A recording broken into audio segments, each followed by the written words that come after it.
So we are back, and it's been a while. Actually, I've done a lot of other podcasts in between that from the first one, but I will still call this the second one because the one in the middle, the second, the third, the fourth, I posted them all in my other account, YouTube account, and with some of them I used some musics, and YouTube is a legal thing, the copyright thing, and they were taken away. So in a way it's a good thing because I've learned something and it didn't happen in this page. And the other thing is that I should be careful which music I choose to put on, because I thought it might be like Instagram, it wouldn't have that much of rules and it wouldn't matter which song do you use because every song is available in YouTube. So I thought it would not be a problem, but apparently it was. So the other good thing is that all of them sucked, and I'm glad that they were deleted from this platform. Maybe sometime I might post them in the future, but up until then, let's continue. Actually, this would be the sixth podcast, but let's call it the second one because in this page it would be the second one and the rest are gone, so doesn't matter. Let's call this the second podcast and let's begin. And as you can see, I don't have a guest still, but I'm still here, so let's do some short information about anything I have to give you. So I'll make it quick, and still there isn't much things to talk about, but I'll keep you updated in the next ones. Also, one of the reasons I don't know what to talk about, so let's start. It doesn't matter where, so it has to be started. Let's start with my brand, Quizat. So a couple of days ago, it was the 30th of August, I launched the first collection ever called Comensal collection, and I learned a lot of things from that, very much experience. It took me actually 8 months to come up with this collection, and it took that long because it was the first collection and I was not much familiar with this business, but I've learned a lot of things. I've failed a lot, and I'm really grateful for how it turned out. So the next collection will be coming in a couple of months. It was called Road Ray, and up until then you could follow me on Instagram and see the contents that will come up for it, and also my personal Instagram. I'll film a lot of behind the scenes and how it works and give you a lot more information about the things that I learn. And yeah, that's it. So Comensal was good. It was Comensal actually means the beginning. It's a French word, and because it was the first collection, I called it Comensal.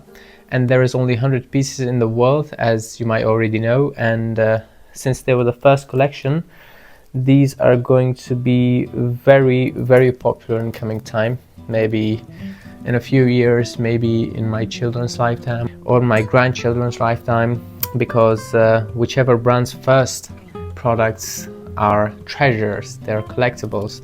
Well, since all of my products are going to be collectibles, they would be designed by me and only produced in a very short, limited quantities like this one, which was only 100 pieces. My main plan is with the watches, but bracelets and necklaces will also surround these things, so I make them both as well. The reason I didn't start with the watches was because it would cost me a lot and I didn't have any much money. I started this Comensal with everything I had. So later on I will come up with watches as well. They would all be my designs. The second most important thing I learned during this making my brand was about the video making. Videography, filmmaking, photography, these things aren't as easy as I thought, but it has been around 6 months that I've started making videos, editing them and things like that. So I've learned a lot of things, and the things that I would suggest you to learn, the first 3 things. The first one is composition, the second one is lighting, and the third one is music. And there's a lot of great video makers. Not me, I'm just starting and I suck a lot, but the people that I learned from, the first one and the most bizarrely great one is this kid called Gox. This kid produces some great stuff, and the things that I learned from him was obviously composition and the use of music to portray the scene that you want to portray. And this guy is genius. If there's anybody you would want to start to learn video making or filmmaking from, Gox should be your first person. One other thing I want to talk about is marketing. And last week I started a book called Alchemy by Rory Shutterland. It's a fantastic book. I had never heard of the word alchemy, but the things, the informations inside of it was so good. It's actually most of these information was also, I knew about them, but the way he portrayed it made open my eyes. I knew why I knew them. I mean, I understood why these things that I think are important are really important. Why is it?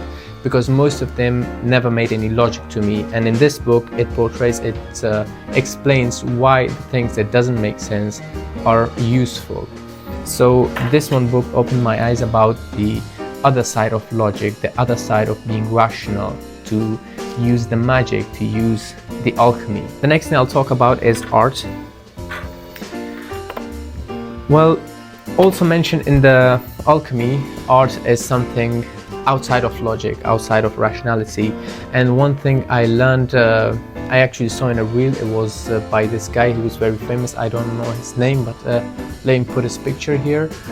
This guy said about the art that it's an invention, and unlike logic, unlike science, unlike discoveries, for example, if you never discover diamonds, somebody else after you come up with this discovery, they would find diamonds or something else, a new species of animals, for example. But art is something personal. If I don't come up with my stuff, if you don't come up with your stuff, if, for example, Gox didn't come up with his drawings and things, after him, doesn't matter whoever came up with any sort of designs or paintings or even music that would resemble him, it would never be similar to him. So art is something one person comes up with which can never be ever imitated or be produced the same way as it done by the person who comes up with it. Because I design a lot of jewelries for men, bracelets, watches, necklaces, and these things are actually art. They're not rational. I always wanted to find the logical ways of why I come up with this stuff, and it makes sense now because these things are actually personal. You come up with versions of reality from the environment you collect these information from, the way you get influenced, the way you get inspired. So all these artists that I learn from, all these information, all these musics that I consume, these things also come up together and produce something that we call our own reality. And that's a very deep conversation actually. So sometime I might have a guest here who would be a psychologist or who would have a lot more information about the deeper meaning of art, and we'll talk about it. But from my perspective, art is something very personal, and it's actually an obvious thing that art is a personal thing, but the beautiful thing about art is that if you don't come up with it, if you don't come up with your own ideas and stuff, nobody else would come up with it ever again. If you die, you just, if you haven't created anything, your creation dies with you. If you haven't put it in paper or in records or outside in the world, if you keep it inside your mind, it will be gone with you when you die. So do not be afraid of producing something yourself. If you have a design, if you have an idea, if you have a business, whichever it is, whatever it is, just start doing it. And if you don't do it, nobody else will do it for you. And if you don't come up with ideas, if speaking in sense of art, nobody else would ever come up with it. So try to mess up as much as you can, try to fail as much as you can. Nobody was ever born with anything. Nobody has the special gift or talent, as most of people say. I was a born photographer, I was a born businessman or a deal maker. That's a whole bullshit, you know. That's something that people find an excuse for them to not do it. They say I couldn't make these deals, I couldn't speak to people because I'm introvert and I'm extrovert. These are all made up labels. These are all bullshit. It's whether you do it or you don't do it. That's it. The middle part These are just for normal people who just want to find an excuse so they could sleep at night. Other than that, let's wrap this up. I have to go to the gym, and I'll see you in the next one, and hopefully with a guest. So peace out.